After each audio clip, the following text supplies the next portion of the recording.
थंडी चालू झालेली आहे आणि थंडीमध्ये ना सगळीकडे फ्लावर हा आवर्जून भेटतो. म्हणजे फळभाज्या पालेभाज्या ह्या थंडीमध्ये हिवाळ्यात खूप खाल्ल्या जातात. तर आज मी तुम्हाला ना मस्तपैकी फ्लावरचे म्हणजेच गोबीचे पकोडे बनवून दाखवणार आहेत.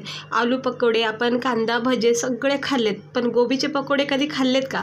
एकदा ना तुम्ही अशा पद्धतीने सोप्या पद्धतीने ना फ्लावरचे पकोडे एकदा बनवून बघा. चाटून पुसून खाताना. दुसरी गोष्ट ना, आपले साधे नॉर्मल पकोडे ना खरंच विसरून जातात. इतकी टेस्टी लागतात, क्रिस्पी लागतात, नरम सॉफ्ट असतात. तर चला बघूया आपण ह्याला बनवायची कृती.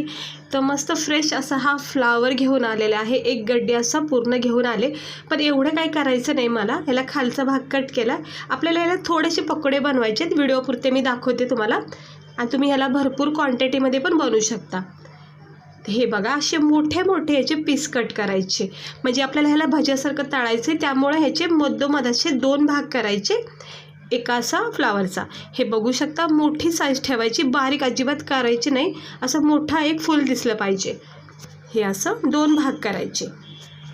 हे असे 2 भाग करायचे प्रत्येक फ्लावरचा म्हणजे तुकड्याचे. तर हे असं तोडायचं. हे फूल तयार पाहिजे, जेणेकरून आपल्याला फ्राय करायला ना जरा सोपं जातं. तर सगळे असे छोटे छोटेसे पार्ट मी याचे काढून घेते, म्हणजे फूल काढून घेते. हे एक मोठं फूल असलं तर याला 2 मधोमध कट करायचं, कारण एवढा मोठासुद्धा नको आहे आपल्याला. हे असे 2 भाग केले तरी छानपैकी असं मीडियम फूल तयार होतं.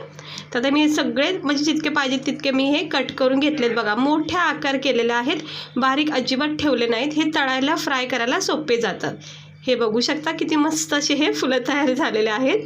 तर चला आपण पुढची प्रोसेस बघूया. तर आपल्याला काय करायचं, ह्याला गरम पाणी मी तापत ठेवले. सगळ्यात पहिलं आपण ह्याला नरम सॉफ्ट करून घ्यायचे. तर गरम पाणी तापत ठेवायचं, चवीनुसार मीठ टाकायचं. मिठाच्या पाण्यामध्ये हे थोडंसं उकळून घेतलं ना तर खूप छानपैकी चव येते, आणि दुसरी गोष्ट स्वच्छ पण होतात. तर हे सगळे जे तुकडे आपण केलेले आहेत, फ्लावरची फुलं तयार केलेत, हे सगळं याच्यामध्ये टाकून घ्यायचे. मंद आचेवर फक्त एक उकळी येऊन द्यायची आणि काढून घ्यायचे. अगदी गाळ करताना मग तुकडे होऊ शकतात फ्लावरचे. त्याला मंद आचेवर किंवा हाय फ्लेमवर एक उकळी येऊस्तर ठेवून घ्यायचं. झाकण ठेवायचं, म्हणजे लगेच उकळी तयार होते. तर मी याच्यावर एक झाकण ठेवते, आणि आता 1 मिनिटाने आपण ह्याला बघूया. 1 मिनिटानंतर छानपैकी उकळी फुटलेली असणार आहे. बघू शकता झालेले आहे, उकळी फुटली आहे, आणि गॅस केला बंद. लगेच काढून घ्यायचं, कारण फ्लावर हा लगेच गाळ होतो, त्यामुळे जास्त गाळ नाही करायचा. थोडासा नरम सॉफ्ट झाला की काढून घ्यायचं. ह्या गोष्टीकडे लक्ष ठेवा, जास्त गाळ करू नका. ह्याच्यामध्ये अर्धा कच्चापणा आपल्याला हवा आहे. ते सगळं काढून घेते. गॅस केलेला आहे बंद मी इकडं. चाळणीच्या साहाय्याने आपण ह्याला काढून घ्यायचं. हे सगळं पाणी सांडलं किचन वाट्यावर, हे सगळं पाणी काढून घ्यायचं. हवं तर तुम्ही याला थोडा वेळ फ्रीजमध्ये ठेवू शकता थंड होण्यासाठी. आणि या छोट्या कढईमध्ये आज मी हे फ्राय करणार आहे. तर त्याच्यामध्ये मी तेल तापत ठेवलं आहे, आणि हे फ्लावरचे तुकडे स्वच्छ पाणी निथळून घेतलं आहे आणि एका बाउलमध्ये काढलेलं आहे. आपण याच्यामध्ये काही मसाले टाकायचे. त्यामध्ये आहे चवीनुसार मीठ. आता मिठाच्या पाण्यात फ्लावर आपण शिजवले, त्यामुळे थोडंच मीठ टाका. त्यानंतर धना पावडर टाकायचं, गरम मसाला पावडर, थोडासा चाट मसाला टाकायचा, खूप छान चटपटीत स्वाद येतो मग. त्यानंतर लाल मसाला पावडर थोडासा टाकायचा, जास्त तिखट नको आहे. आणि हळद टाकायची, गरम मसाला, धना पावडर, हे सगळं 1-1 चमचा टाकायचं. म्हणजे जितका तुम्ही फ्लावर वापरतात ना त्या अंदाजाने मग मसाले टाका. चाट मसाला मात्र आवर्जून टाका. चाट मसाला नसेल तर थोडासा लिंबू रस किंवा आमचूर पावडर टाका. तर हळद टाकलेली आहे.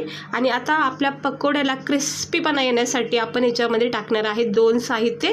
ते म्हणजे आता भजे म्हणले, पकोडे म्हणले, तर त्यामुळं मी इथं चांगले 3 चमचे बेसनपीठ टाकले. आपण पोह्याचा चमचा असतो बघा, ते चमचे 3 चमचे टाकायचे बेसनपीठ. आणि चांगला क्रिस्पीपणा येण्यासाठी 2 चमचे तांदळाचं पीठ टाकायचं. तांदळाचं पीठ नसेल तर कॉर्नफ्लॉवर 2 चमचे टाकू शकता. आता हे सगळं एक तर तुम्ही हाताच्या साहाय्याने मिक्स करा, थोडं पाणी टाकून, किंवा असं चमच्याने हलक्या हाताने मिक्स करायचं. कारण कसं, फ्लावर हा आपला थोडा शिजला गेलेला आहे, त्यामुळं तुटू शकतो, जपून करायचं. थोडीशी कोथिंबीर टाकली, नाही टाकली तरी हरकत नाही. थोडंसं पाणी टाकायचं, जास्त काही टाकायचं नाही. तर हाताने पहिल्याच सुरुवातीला बघते जमते का. हाताने काय होतं, तुकडे होऊ शकतात फ्लावरचे, त्यामुळे शक्यतो तुम्ही चमच्यानेच ह्याला मिक्स करा. तर मी चमच्यानेच करते, कारण हाताने तुटू शकतात. तर थोडंसं पाणी टाकायचं लागेल तसं. आणि ह्याला असं पॅक होईल ना सगळे मसाले, इतकंच पाणी टाका, जास्त पाणी टाकायचं नाही. फक्त मसाला पॅक होण्यापुरतं टाकायचं. आणि चमच्याने असं हलक्या हाताने फिरवायचं, म्हणजे चांगली कोटिंग होती मसाल्याची फ्लावरला.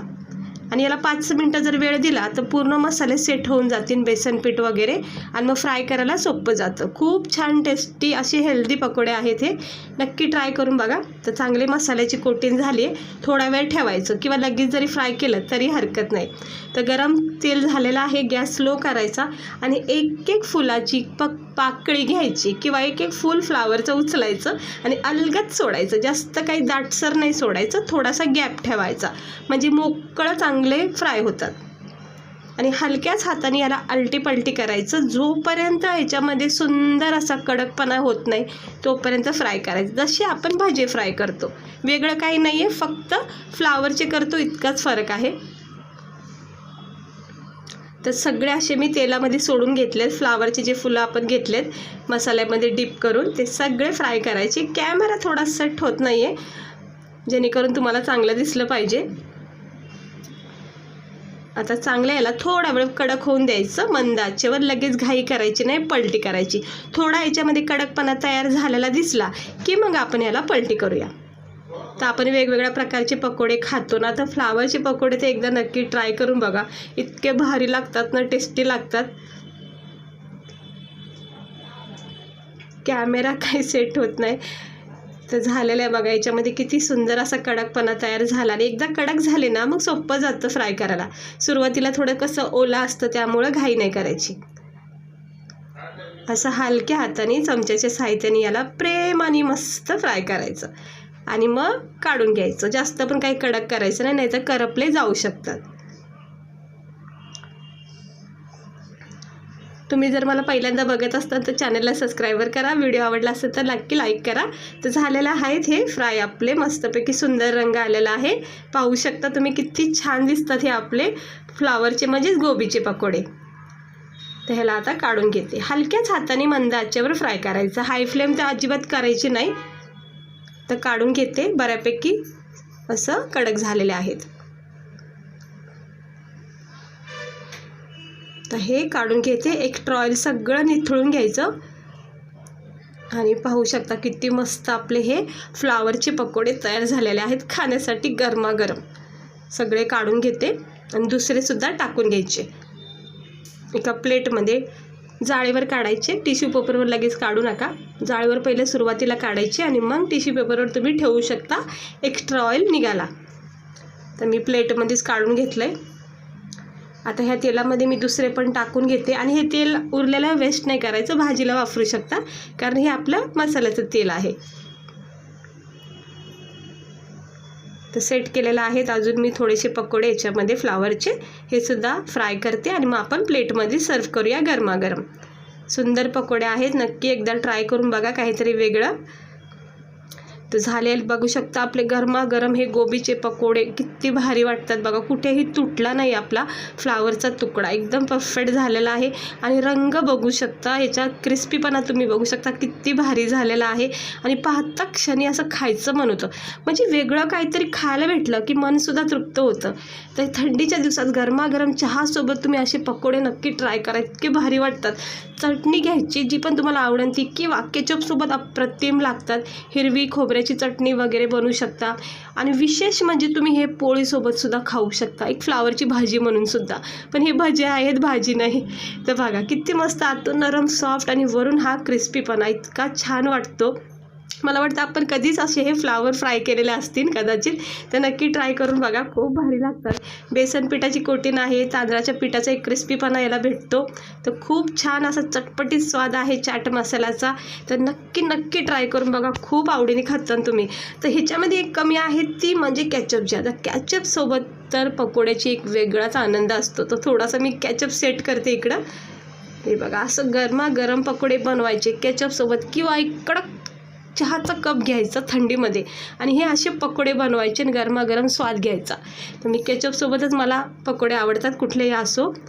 तर पहिला बाईट्स घेते बघा, किती कडक झालेला आहे, क्रिस्पी झाला आहे, डिप केला आहे केचपसोबत आणि याच्याला मी याला टेस्ट केला आहे. खरं सांगते, विश्वास येणार नाही, तुम्ही नक्की खाऊन बघा. आतून फ्लावरचा जो फ्लेवर आलेला आहे, मेल्ट झाला आहे, नरम सॉफ्ट, आणि वरून जी कोटिंग आहे ना, खूप क्रिस्पी जाणवते. तर खरं सांगते, नक्की ट्राय करून बघा. खूप आवडीने खातान, आवर्जून तुम्ही नेहमी करतान. टिफिनलासुद्धा नेऊ शकता. कोणी गेस्ट आले तर त्यांना काहीतरी वेगळं असं करून द्या, खूप खुश होतील. तर कशी वाटली तुम्हाला आजची आपली ही वेगळी नवीन प्रकारची भज्याची रेसिपी, म्हणजेच गोबी पकोड्याची रेसिपी? आवडली असेल तर ट्राय करा. असेच व्हिडिओ बघण्यासाठी चॅनलला सबस्क्राईबर करा, लाईक करा. तर कशी वाटली तुम्हाला रेसिपी नक्की मला सांगा. भेटते मी तुम्हाला पुढच्या व्हिडिओमध्ये एका अशाच रेसिपीसोबत. स्वस्त राहा आणि मस्त राहा.